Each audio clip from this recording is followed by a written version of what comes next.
The first speaker this afternoon is Dr. Anastasios Gaitanidis.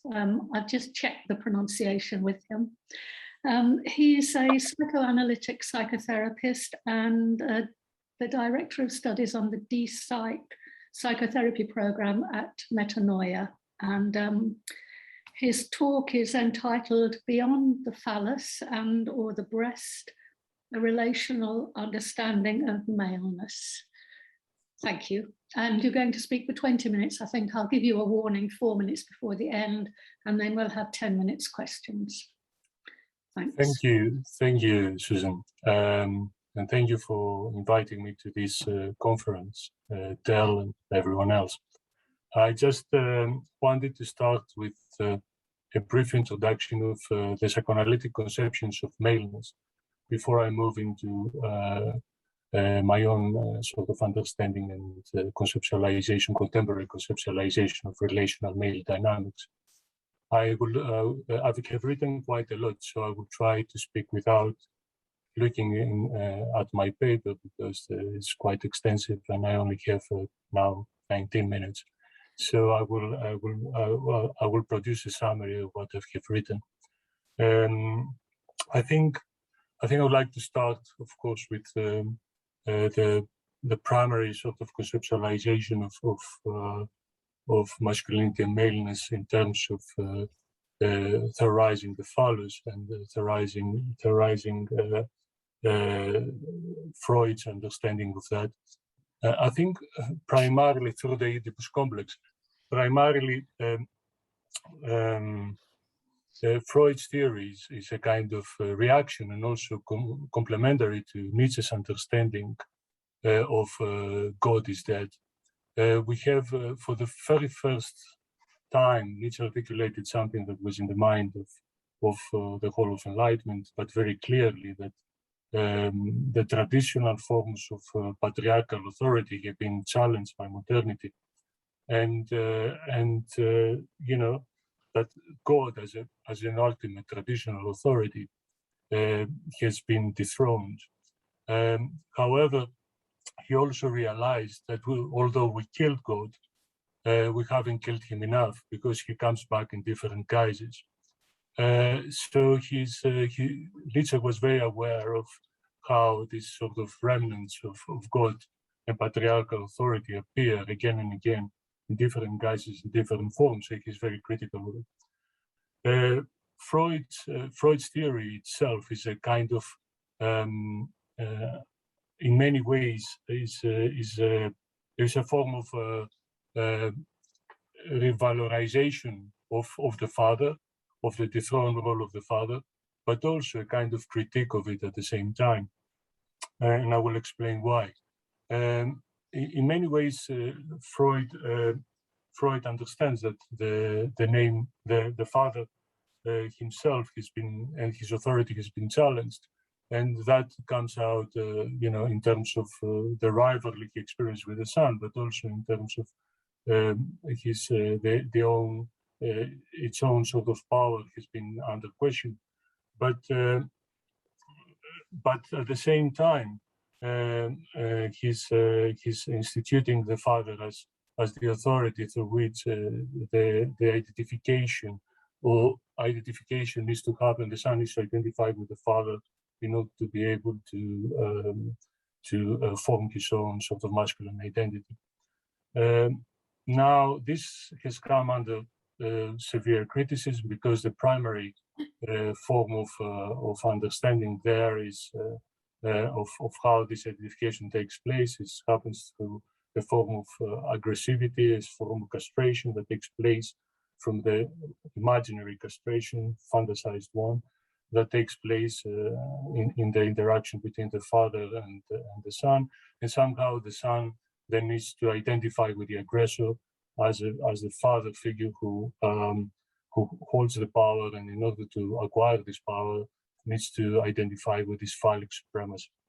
This has come under the criticism of feminism, and a lot of feminists have accused Freud for phallocentrism, and also with the sense that somehow the father appears only as the aggressor and not as the father of support. In that sense, feminism has then further started receding from view in psychoanalysis, and that was replaced in many ways with object relations theorists, and starting with Klein and moving to Winnicott and others, who in many ways they have substituted the authority of the father with that of the mother, especially moving the phallus out of the as a primary object of control and identification, and prioritizing the breast. And fathers became the ones who supported the process of dependency and the journey towards independence, supporting the role that the dyadic relationship between the mother and the child had to offer. And the fathers were the ones who were, just there as support, a kind of canopy that protected the whole interaction between the mother and the child.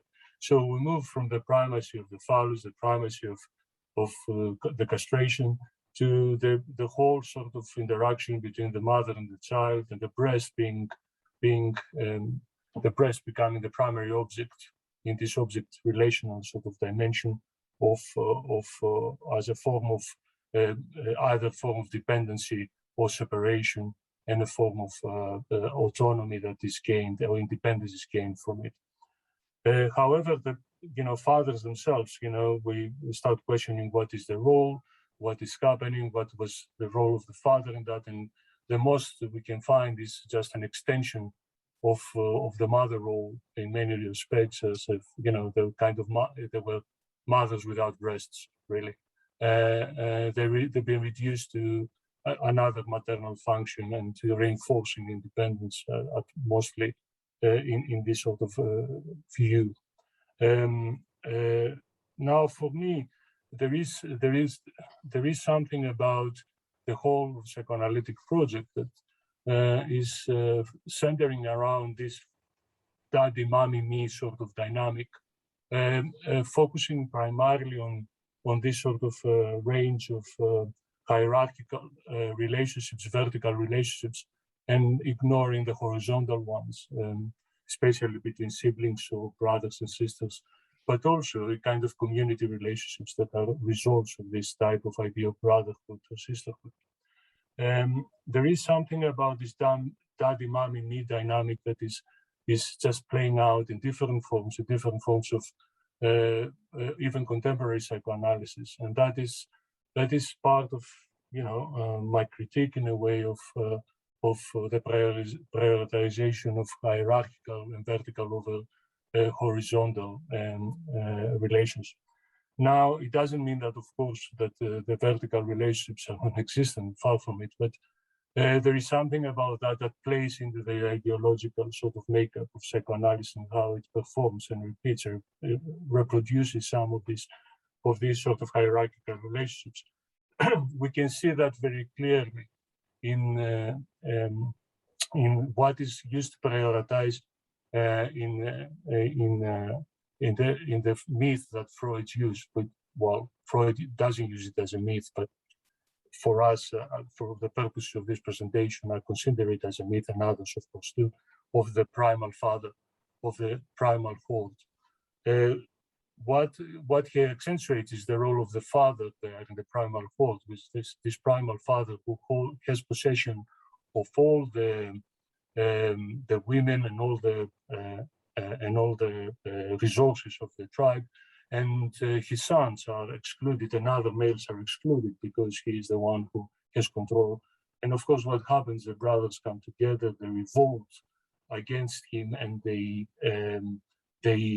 kill him and devour him. And subsequently, for Freud, they institute him as a totem because of the guilt they feel, and they repeat this totemic symbolic sacrifice in the year, and they agree between them that nobody will assume that position of the primal father again, and that's how the tribe, the kind of a tribe is instituted around the agreement of the brothers that they will never occupy this position of the primal father, but then the father, as this sort of the killed father, becomes this the first institution of the superego that prohibits them to enact the same violence against each other. So this is exactly how he traces back the Oedipal sort of scenario of how the superego is instituted and how the first paternal prohibition is instituted in terms of the agreement between the brothers not to carry out the same violence against each other through the guilt experience of the killing of the father. So the father becomes the central issue. And of course, that is taken subsequently, this mythological character by Lacan, who also argued that, for the mythological aspect of this scenario, that somehow the place of the name of the father is that no place, is a myth, but in itself has the power to regulate and institute prohibition in terms of the way that we relate to each other. However, what is omitted, and in this sort of vertical dynamic and this hierarchical relation between the father and the sons, and the brothers, of course, the sisters and women are not included, and we can see the male bias against this sort of, but we don't need to exclude them ourselves. It's fundamentally the role of the brothers, agreeing that they will not carry out this violence against each other, not because necessarily they realize that they have internalized this paternal prohibition against killing, but and the totemic nature of the father, but because of the reality of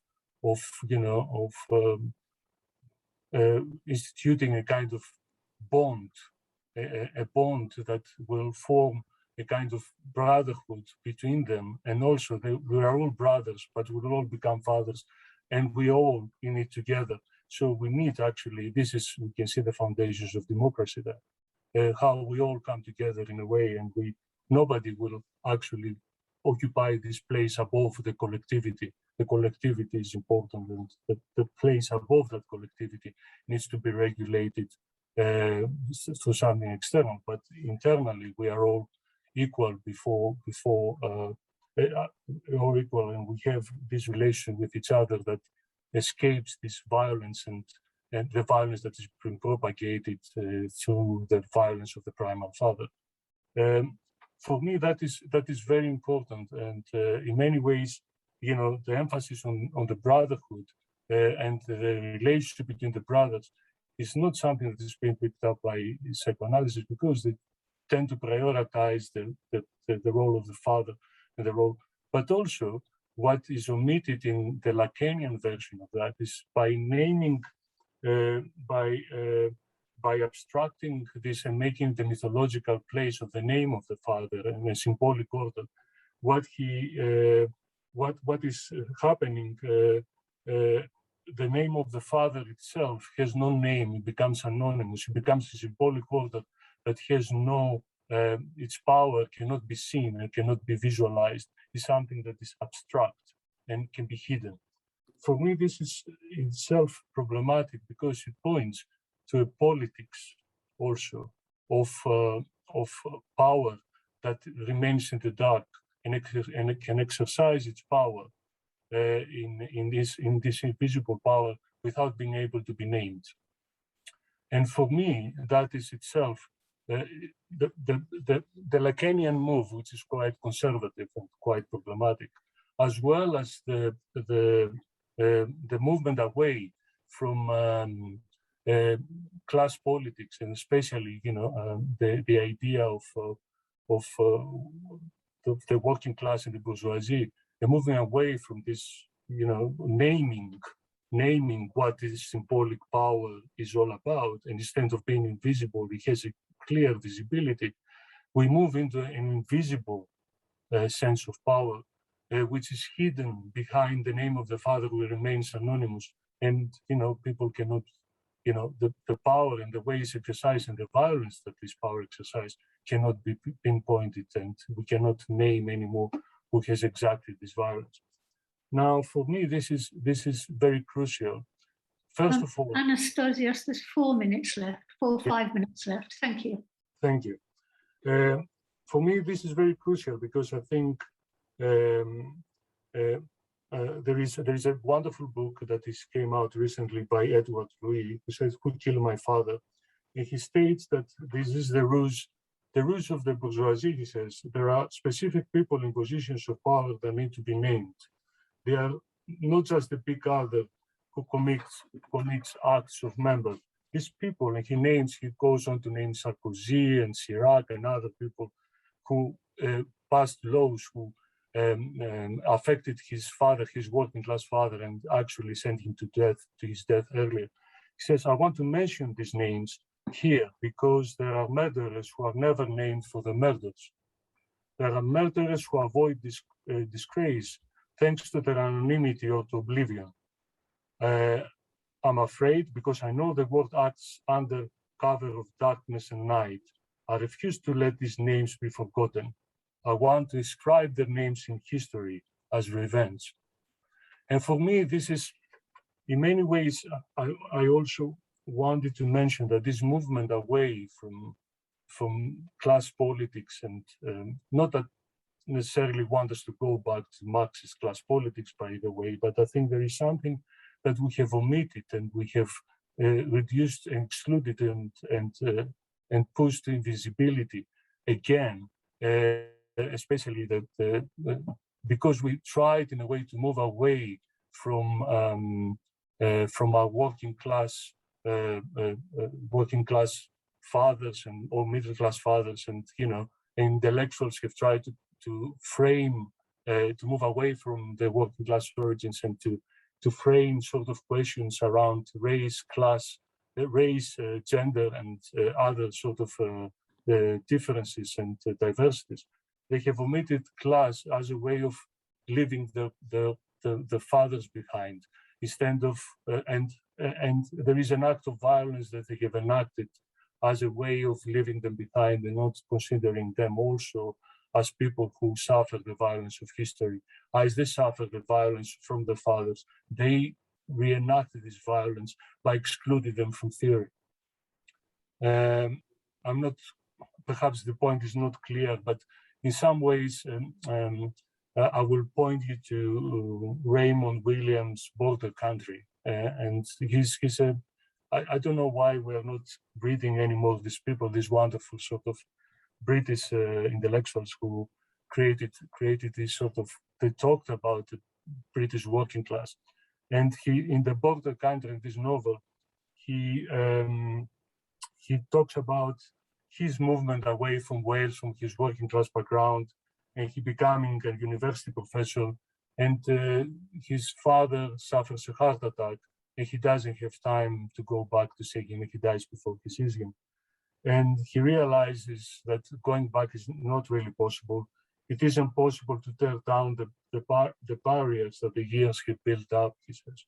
The most one can hope for, he reflects, when one tries to bring the past and the present back in touch with each other, is some kind of reconciliation with oneself and with the world that has been left behind.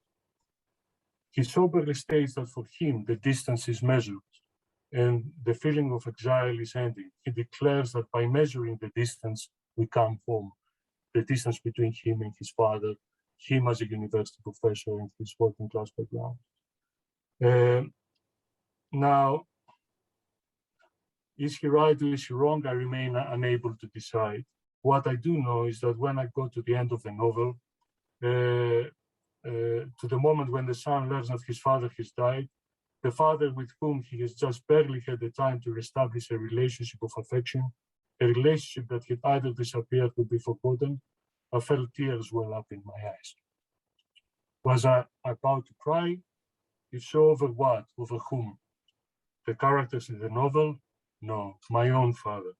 I thought of him with a sense of heartache, regretted that I hadn't gone to see him just before he died too, that I hadn't tried to understand him, that I hadn't at some point tried to talk to him again. I regretted the fact that I had allowed the violence of the social world to triumph over me as it had triumphed over him. So I devote this paper to my father, my brother. Thank you. Thank you. Thank you very much. We have 10 minutes for questions if anyone would like to offer. I'm trying to look at, hang on, sorry. I'm trying to look at everybody to see whether anybody has their hand up. Hello. Okay, thank you, Manu. Very briefly, I have hundreds of questions. I only want to mention, actually, I want to say thank you for mentioning Raymond Williams. I'm thinking of his book, Modern Tragedy, I think, and how that can be linked to his father was a railwayman, I believe. It can be linked to the experience. T.J. Clark wrote about this recently, the important experience of failure and of failure, which I connect to my own notion of catabasis earlier on. But failure, the importance to reflect on failure on the left. Look what happens with success, you know, Tony Blair. Yeah, that's anyway, thank you for a very evocative, there's so many questions in there, and I just have to walk through them first. Maybe maybe there'll be a chance, I hope, to continue this. Yes. Thank you. Thank you, Manu.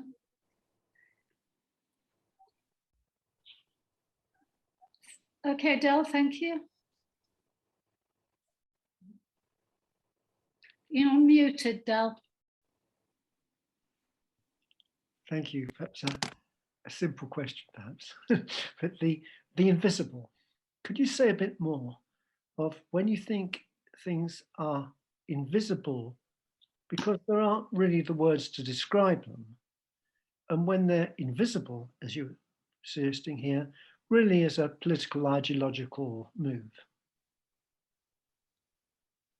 Well, I think what is happening, of course, here, you know, there is a ideological state apparatus and other ideological apparatuses that remain under the cover of darkness and invisibility. But there are people who enact this violence, you know, and they are there. And of course, there is something about that it becomes really visible, and we see it in front of us, but we don't want to see it at the same time. Mm-hmm. And for example, you know, Edward Louis names Sarkozy, and calling, you know, a lot of people who are on benefits lazy. You know, lazy because they don't get on with his social reforms, and of course he says that, you know, this is the fact of his father and how much his father always tried. He was proud not to be lazy and working really hard, but actually pride comes, he says, with shame, is the opposite of shame, because the word lazy only belonged to the people like the working class. You wouldn't call a boss that sits and does nothing and all those people around lazy. It's only the working class that are called lazy, right? So there is something about the word laziness, and calling that word from a kind of high up, that itself broke his father's back once again after he was broken in a factory accident, you know, years ago. So there is constant assaults and humiliations that take place over the years from political figures, from politicians, from you know, people in authority, people in state power, that constantly, you know, and elites that constantly humiliate and bring people into these positions. And of course, there is the reaction against that happens. And you know, and part of that reaction, it's interesting that there are, Edward Louis himself is a gay writer who wrote about gender, and you know, and he said, how come I haven't thought of class all these years? It's because I tried to distance myself from my working class background. And now he's coming back to it and saying, looking at his father and the working class, and how much he excluded that as a way of distancing himself from that and distancing himself from the Marxism of the 60s and 70s, which dominated the cultural field. Anyway, I think did I mishear? I probably did. Were you saying that in some ways, look, Lacan wasn't coming clean? He was up to something in the name of the father that's never named. Yeah. I think that was an ideological move of trying to keep the name of the father anonymous and keeping it as a transcendental signifier, something that cannot be located, and itself, not pointing to the real violence, and of course, maintaining the master signifier. Yes, maintaining the master signifier, right, and in itself, not pointing to the real politics and the real humiliation that fathers and other, they have suffered and themselves subjected to. And I think there is something about this that is quite insidious in Lacanism. Thank you, Robert. I think you had a question. Yes, thank you, Anastasios, for a really compelling and extremely thought-provoking paper. I too have more thoughts than I can fit in. Just a couple of associations. One, I had a feeling listening to the paper of melancholy, and I think especially toward the end when you talk about Raymond Williams, and there's the sense of there's something interesting here about melancholy and masculinity, I think, and when Manu also you mentioned, what happens when we win, Tony Blair, there's a sense of things that are lost, ideals that are lost, and so on. And I think that this is where the psychoanalytic theory you mentioned, Anastasios, about the whole Oedipal situation, that I think that it's worth considering. The thing that I think Lowald, the psychoanalyst, introduces the whole issue of melancholy and not resolving Oedipal issues, but the waning of Oedipal issues. And I think that, I don't know, it's an association to the importance of the space within masculinity for melancholy. And I think that's part of the masculine situation, is that everyone, you talk of people who've distanced from their upbringings, right? It's a presence of things that are lost and can't be recaptured. And I think that is at the center of a lot of men's experience, what I see in my office, an ongoing, unnameable sense of loss that, if it's not really brought in, sort of leads to a continual sense of failure, an endless striving and ambition for what? Not clear, right? Rather than letting whatever it is that one lets go and to live with melancholy. Anyway, just some thoughts, but beautiful. Thank you. Thank you, Robert. Thank you. I'm just looking to see if anyone else has a question.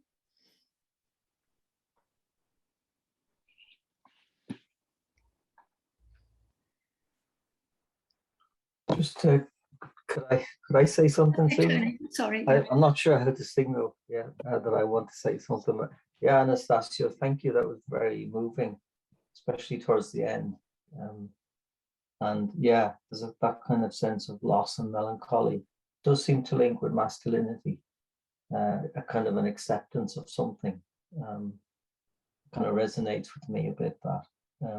But just to go back to Lacan, yeah, if you take away the name of the father, say we make the invisibility of it visible, what would it look like? Is that even a question that can be answered?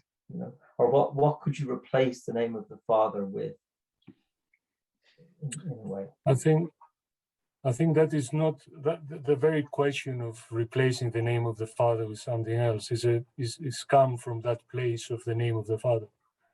Okay. Right? Sure, and yeah. I think we need to start thinking differently in terms of different associations. We are all brothers, we are all fathers, and we are all, sisters, and we have a communal sort of politics, which, you know, transcends this sort of, and we're all subjects of violence, of the violence of history and the catastrophes that history has enacted over the years. And, you know, and in many ways, this is where, you know, this is where we can come together under this sort of realization of violence we enact without we enact to each other, we enact to ourselves through the realization of this sort of and the replacement. There's not an issue of replacement; it's an issue of thinking differently and getting outside the frame of that mommy, daddy, me sort of structure. For me. Okay, thank you. Thank you. Maybe there's space for something that's less hierarchical altogether. Anyway, Del, I think we're moving into small groups now, which I think you said you would sort out. Thank you.